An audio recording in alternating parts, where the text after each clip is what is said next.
Hello there, Salim Omar here from the eCommerce Money Map podcast, bringing you another special guest with us. Her name is Heather Marie Udo. Heather, welcome. Hi, so good to be here. Awesome. Really looking forward to this. I'm going to quickly share Heather's bio. Heather is the founder and CEO of Shoppable. While with Shoppable, she won the 2013 Women in Digital Award from L'Oreal and was named one of the 10 most powerful millennials in Manhattan by Gotham magazine and one of the 11 tech gurus changing the luxury game by Refinery 29. Shoppable was a 2014 Webby Award honoree for online shopping, a 2016 Webby honoree for technical achievement, and named one of the 100 brilliant companies by Entrepreneur magazine. She also holds 3 US patents for the technology she invented. Wow, that's quite a bio, Heather. Thank you. I've been busy. Yeah, I can see that. So in 2013, you started Shoppable. You're the founder. What's I'm curious to know what's your journey been like being an entrepreneur? And one of the things that I hear often from small businesses is funding. They're looking to fund their business. They're sometimes cash strapped. So Mhm. if you can kind of talk to us a little bit about how did you fund your business and what's your journey been like? Yeah, so I think, it's interesting because everyone at the beginning, kind of wonders like what can you do to fund your business at the very beginning. So for me, um, I didn't have, initially I didn't have cash. So the first thing that I did is I actually, before I started my own business, I joined somebody else's startup. And I actually went through the whole startup journey from the time that this other company was a PowerPoint, it was an idea, went from PowerPoint to when that company exited, I had equity in it. And when after that exited, I used my proceeds.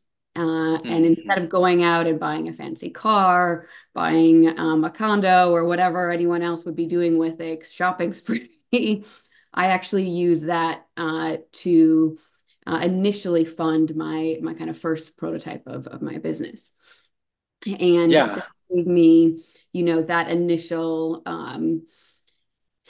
initial funds, because part of it too, I think, from my perspective with starting a business is um, I felt not that I necessarily could raise money and take other people's money, but there's such a responsibility with Mhm. doing it. The moment you take $1 from someone else, you have so much responsibility to that other person. And it's another level of pressure. It's another level that you Mhm. owe to that other person or to that other firm. And I wanted to kind of get my proof of concept to a certain point before I went and took anyone else's funds at that point in time, because I was also a first time entrepreneur, things like that. So that was my initial journey to get that first proof of concept. And I Mhm. set aside, I didn't, take all the funds, but I set aside a certain amount to first build that true proof of concept to make sure that what I wanted to do was technically even possible. And that's what the very first beginning was that I did. And I would say true too, at the beginning when I first joined that other startup, I didn't know what I was going to do. So I wouldn't say that I went on this 5 year journey to fund my company. I just knew that I wanted to be an entrepreneur at that point in time. And that was the journey that I took. And it was also, in some respects, a way I like to say to have a hands-on MBA that paid me instead of me Mhm. paying someone else. Yeah, that's brilliant. Which was pretty helpful. Yeah, yeah. It's quite a shift. It's quite a huge shift going from working in corporate America and then starting a business, isn't it? I mean, it's Oh just yeah. a whole different ball game. Yeah, I mean, And at some point from that experience or prior to that experience from an educational standpoint, I had thought, you know, maybe somewhere down the road I'd go back and get an MBA. But, the experience of hands-on building a company is just so great that uh, I never thought that I really needed it Mm, after learning the ropes with another entrepreneur and then being able to get it to a point where I felt like, okay, now I can go and um, felt like it was at a point where I can take that step and then build a proof of concept and start, be able to take those steps to go out and start my company on my own. And then after I got it far enough along to go back and kind of finish the journey, then I was at a point where I went out and was raised some initial 8 angel funds and used that to start to fund the business. But at mm, that point, I felt confident that I could create the technology that I was selling. And I think that was an important part for me and for my value set as an entrepreneur that when I was going to go and raise funds that I could create technically what I was what I was pitching to those investors at that point in time. mm. What were some of the revenue generation strategies, growth strategies that you implemented that worked well for you? Yeah, so one thing is especially for I'd say for small businesses that's really important is is part of it is uh pre-selling is so important because you want to be able to understand what the market needs and what the market wants. Because as an entrepreneur or as an executive or as a salesperson, um, we all have an idea of what the market wants, or as even a really good marketer, we think we know. Mm, But there's been some massive flops. mm, Right? The data can be wrong, or our gut could be wrong. So you when you can pre-sell, you can actually go out and pre-sell your product and take it to the market and get that commitment from a customer, get a signed contract before you finish building it out. So they're actually mm, pre-selling and pre-paying for it before you finished building it or producing it if you're, a D2C brand, something like that. And it's going to help as a business owner. It's going to help you de-risk your business. It's going to help you from a profitability perspective too. So for example, I'll give you, as a tech business, so Shoppable is software. In our early days, we uh, I won't name names, but we brought a PowerPoint to a very large publishing house and walked through the PowerPoint with this publisher mm, and kind of clicked through and showed them the user experience that we were actively building and got their feedback on it and kind of made sure that is this how you would use this interface? Is this what would make sense for the usability of it to make sure that's what how they would typically use it and then got their feedback on it before we built it out and then understood what other features would make sense for them and if there was something that was really important so that we could get them to if there was something that was a non-negotiable for them and would they be willing to prepay for it. And there's been numerous instances where there are things that are really important to a particular customer and they are willing to prepay for that, whether it's a B2B or mm. in other instances. What are like the main benefits that a buyer or a new client would be willing to prepay and invest their time into a product that is kind of in a beta version? What are the benefits for them? Yeah, what do you know? What entices them to want to do that? Are they It getting preferential pricing for being the first movers? Yes. So it depends on it depends. And part of part of the other party's job is to kind of like figure out what are those incentives that they're looking for, and what do they want from it. So yes, sometimes it is a price incentive. So it is, if they're you can give them preferred pricing. Sometimes it is that that it's something that they want to have temporary exclusivity to, maybe that they Mm, want to make sure that that they understand that they can't have it forever, because at least in my space, we're software as a service, we really don't do exclusive things. But sometimes we'll have a customer that will pay for something and say, we want exclusivity for 60 days. So they'll be willing to pay up front for that. So sometimes it's around that. So it's to get ahead of the competition. Sometimes it might be in other types of companies use cases. It might be something that is something that they need urgently, where there is kind of an urgent need and kind of time sensitivity, where they need it prioritized over everything else that a company is working on.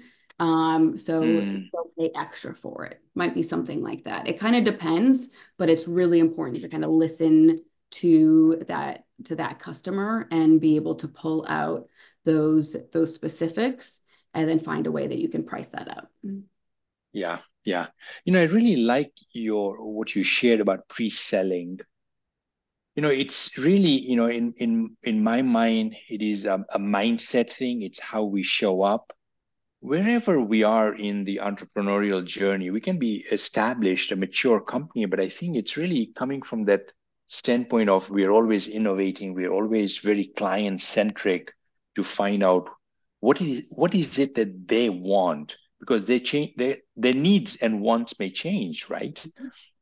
And we've seen mature companies go out of business because they go blind or deaf to their Yeah. customers' evolving needs. And this is what pre-selling is always getting the customer involved in that innovative process, so that the product is and so service is constantly evolving, keeping in mind who it is serving. Yes. Yeah, exactly. I mean, and I think to to that point too, I think part of it is having those conversations. When you have those conversations with the customer, is um listening to that feedback, and understanding, kind of yeah, I guess it's kind of what you're saying, is kind of listening to what feedback they're sharing, and taking it from one customer and looking kind of for those strings of commonalities from one Mm, customer to the other, because sometimes one customer might what you hear from one customer is might not be the end all be all, but you kind of need to pull out those strings from what you're hearing mm, repeatedly. And I think it's important. And admittedly, I'll say that from times I've kind of gotten busy with different parts of the businesses, and lost touch with customers. That mm, I get so focused on product or other things that we have going on at the business, where I'll go through periods of time where I'm like, wait, I just haven't talked to our customers in a little while. And then I'll realize, well, that I've made mistakes during those periods, because I've lost that touch point with them, and I've lost like my ear to the mm, customers during that time frame, and I'm not understanding. You miss things when when mm. you do that, because you miss the threads of what they need and what's happening during that point in time. You can think that you understand, but as soon as you don't have their ear, you're Mm. definitely missing things. Yeah, yeah, we start making assumptions. We Exactly. start making assumptions and that. So Cool. I want to shift gears up, a little bit. I want to talk about pricing. Mm. In your mind, what role does strategic pricing play in a business's profitability, and how does one determine what is the right pricing strategy? Oh my gosh, I love pricing. I find pricing so fascinating. So, I mean, I think the role that pricing plays, I mean, you can live or die by your pricing, right? How many companies have probably not survived because they had a bad pricing model, right? I mean, I think I've seen some. I've seen quite a few. I Yeah. think it's so important. So I think there's a lot of different models, but for us, I would say part of it going back to kind of part of it is listening for us back to listening to our customers. So and also there's part listening to your customers, and then there's part how do we build a sustainable business, right? And then part is what is your strategy for a business? Because are you running a business that is growth at all cost and somebody is funding that growth at all costs? Like, do you have deep pockets or do you have, private equity or venture capital behind you that is like to the moon, we're off no matter what? Great. Mm. Or are you operating You for, buy market share with low prices, yeah, yeah. Or essentially. are you operating for profitability? So part of those Mm. things you have to figure out too, Hmm. because that plays into your pricing strategy, right? Mm.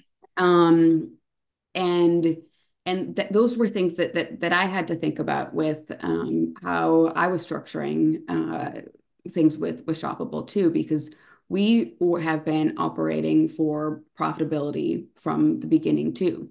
And we've seen competitors come and go pretty quickly because they were Mm. trying to operate for growth and Mm. basically by giving away the technology, thinking that they could bring on people essentially for free, Mm. and but then they couldn't get funding, so they tanked. Mm. Mm. Um, so those are things that are really important to think about when you're just figuring out your strategy is what are you operating for, which direction? And most most companies are going to need to operate for profitability. And Correct. when you're doing so, if that's what you're operating for, then you also need to figure out what works for you as a business, um, strategically, and then what works for your customers. And pricing is not a science, it's an art. And there's a lot of kind of tweaks that need to be made where you kind of need to find this it takes a while to find the perfect match between the customer's willingness to pay Mm. and what and what you want and what you need for, to be able to maximize your profitability. And exactly what you want and the structure that you want might not be exactly what your customers want. So there's a little bit of trial and error to be able to figure out what works. But it's pretty fascinating. And I think, and what I would say for any listeners that are in their earlier days is depending upon your business type and structure. If you're an e-commerce business that is like a direct to consumer e-commerce business, of course you have to have your prices on your website. But if you're a consultant or something like that, I would say at the very beginning, try not to have your prices on your website because you want to try to have those conversations directly Mm. with your customers so you can work through and understand what the right pricing structure is. But and then you'll figure that out and kind of find that perfect structure.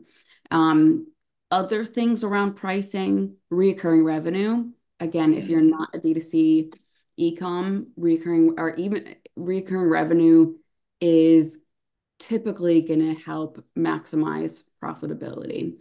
Um, I'll pause there because I know I'm saying a lot. Yeah, no, there's really, really good stuff there. Excuse me.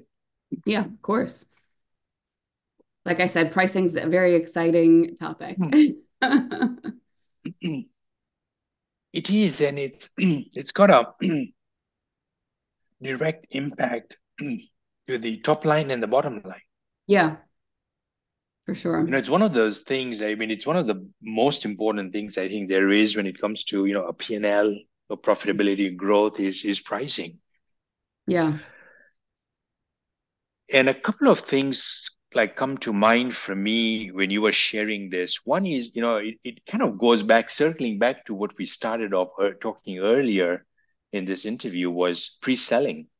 Yes. Because if we really get the customer's needs and wants and desires, if we can build that in, then the customer's ability is going to go higher in terms of what they're willing to pay. Number one, it's great for positioning and differentiation.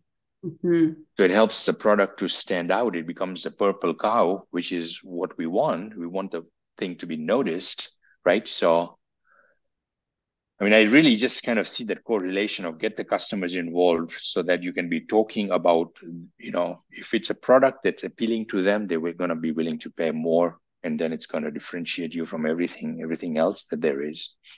Yeah, absolutely. Absolutely. And if you can align your pricing and your business model with the value that you're providing, to your customers, even better. Yeah, yeah. What are some financial mistakes that you see small business owners make? I mean, pricing is one of them, right? For Yeah. sure. I've seen that like across all industries, not just e-commerce. I've seen them, new businesses, established businesses making, kind of not getting the pricing thing right. What are a few other mistakes you see entrepreneurs make? Yeah. Oh, I mean, I'd say, I mean, you've probably seen this too, but I mean, accounts receivables, I think payment terms, Yeah. um, I think that's tough. I mean, um, I think especially for smaller businesses, like not having at least, you know, at least some of the payment upfront, being, de-risking. Again, it depends on the type of business, things Yeah. like that. De-risking from vendors. I mean, even for D2C e-commerce businesses, they have vendors too. And sometimes they get stuck on the hook with when other vendors Mm, are having difficulties. They're stuck with these huge AR balances, and they're having trouble collecting on, right? So I think making sure, just making sure that they have a good process for AR. mm, One advice I can say on that, which is incredible. So I know everyone's talking about AI and ChatGPT, but seriously, so for the listeners, we created using ChatGPT, we created a email follow-up system for AR, a series of emails, I don't know, 20 or so email templates that go out for following up, or sorry, on invoices that come due, mm, and a series of email templates that go out, and just to help kind of preempt bills that are due, or invoices that are due, excuse me, and uh, and in advance. So as soon as like an invoice goes out, and just make sure everyone has what they need well in advance before it comes due, to just help ensure that things are paid on time. And it has helped ensure on-time payments. I don't have an exact percent, but so much better after we mm. started using that type of process.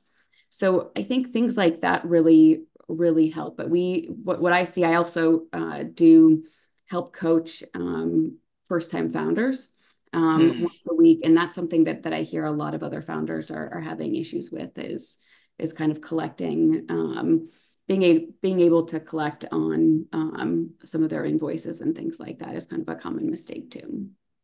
yeah, yeah. Pricing one, accounts receivable, and then utilizing automation, Yeah, AI to to get that money yeah, sooner than later. Yeah, yeah, yeah. You know, one of the things that I've noticed, and I've tried to overcome it when I started my business many years back, is going into the world of entrepreneurship is not trying to do it alone. You know, you just kind of, use the word coaching. That was very important for me as a technician, as somebody in corporate America starting a business, is to surround myself with like-minded people that would support me when I'm down, yeah. when I'm not feeling of getting out of bed, kind of Mhm. days when you're doing something very new as a business owner, and working with a coach. I mean, that can be really really helpful because we all have blind spots as entrepreneurs, and that's what that kind of environment does. I don't know. That's been very instrumental for me in my growth in my businesses. What's that experience been like for you, Heather? Like for yourself, and then the people that you help with. Yeah, no, I think you're absolutely right. I mean, it's I think you're right. It's tough because it's a roller coaster, right? You have the up days and you have the down days, but you need to surround yourself with, I think, different types of people, but you need someone that I think one of the most critical people to have around you is someone that is going to always have your back and give you very direct feedback and give you very direct and honest, straight and to the point Yeah. feedback and advice. And I think that that is something that is really, really hard to find, especially I just think it's especially right now, and you it's hard to get that today, even from, you're not going to get it from typically from, from your friends. You're not going to get that from, a spouse, even, and from like, where do you get that? And I think that's something that, it took me a long time. I have a business coach too, but it took me, I think I didn't get a business coach until maybe 4 years into my Mm, company, and I mm, didn't even know that they existed. And I wish I mm, had found one sooner. And I really think it would have made, I mean, he's made an incredible difference in my business. But to have that person where you can ask straight questions and have that type of direct feedback, know um, that you're going to get the honest feedback if you're making a mistake, mm. or you're going off the rails with something. They're going to tell you, Right. and I think that's really important. And then I would say another type of person that's important to have around you. I think um, I think like founder mental health is really important too. So I do think that it's important to have someone Mm, around you too that is just um, is there, to help you on the bad days too, and can kind of understand. And that might be sometimes it can be the same person too, but sometimes that can be a friend or a family member too, and can just be there, whether you need to vent or whatever it might be. But it can be there to help you on whatever those darker or harder moments might be, because um, it can be hard for sure. yeah. Yeah. Wow, time's flying, and this has been so good. I've been enjoying it. And I feel what we really will need to do is do a part two, Heather, I would love that. because I I would still have so love many that. questions I want to ask you and pick your brain. And you've been so, it's been so insightful hearing you. and your journey, your experiences. You've got a tremendous bio, so all that playing into it. So let's do this, Heather. If I can kind of we'll finish off in a few seconds. I'll kind of ask you my one of my final questions, which is, if folks want to connect with you, what's the best way for them to do that? Yeah, so the best way I would say is on Instagram. So I'm Heather_Udo, and Udo is Udo. Awesome. So Instagram is the best way to connect with you. That's right. Awesome. Great. Heather, thank you so much. Really appreciate it. And I'm gonna work with my team to have you back again in a few months or something. Amazing. I would love that. Awesome. You take care. All right, thank you. We'll talk soon.